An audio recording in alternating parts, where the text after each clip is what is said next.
السلام عليكم ورحمة الله تعالى وبركاته. كيف حال الشباب؟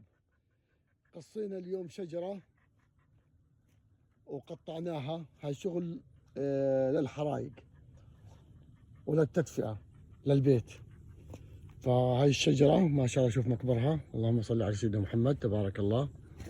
وهاي الشجرة كله قطعناها بالمنشار، وهي جاهز الآن أن ناخذه على البيت.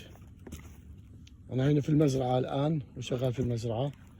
وهي بيلا، هاي جاكسون بضلهم ملزقين فيه ما شاء الله عليهم. جاكسون بلا بلا بلا بلا بلا بلا.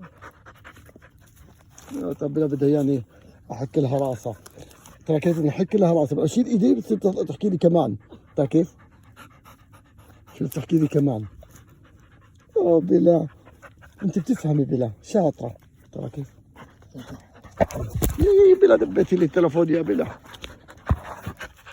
بدي انا احك لها راسها. طلع كيف هاي الشجرة، هاي كله شغل حطب ان شاء الله. قطعناها وجهزناها. شوف الشجرة ما اكبرها، عن جد شجرة ضخمة.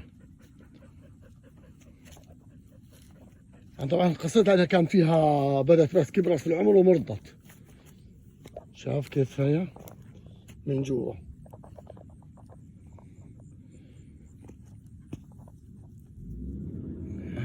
الدود اكلها من جوا، فبس انتهى عمرها. سبحان الله كيف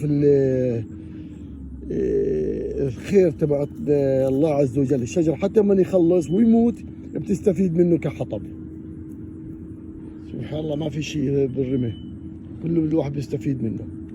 اللهم صل على سيدنا محمد. هي بدأت تساقط أغصانها والأفرع تبعتها. استغلينا الآن الأمر وقطعناها. وهي جبت التريلا والتراك، والآن قاعد بنقل إن شاء الله على البيت. طبعا أنا في المزرعة.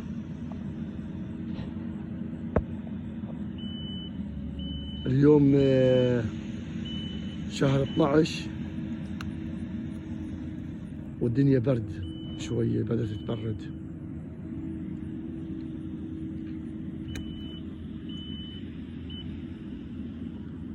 هاي الشجر الأغصان نشفت والأوراق نشفت وبدأت تتساقط الآن أو تساقطت.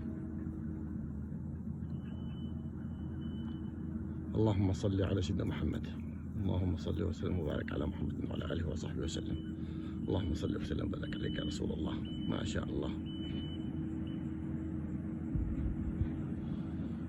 لا إله إلا أنت سبحانك إني كنت من الظالمين. شوف المنظر ما أجمله يا شباب، تبارك الله. اللهم صل على سيدنا محمد. المهم يا شباب، بس حبيت أسلم عليكم وأصبح عليكم. الله يصبحكم بالخير، واللي عنده مساء الله يمسيه بالخير إن شاء الله. جئتم خيرا وكفيتم شرا. السلام عليكم ورحمة الله تعالى وبركاته.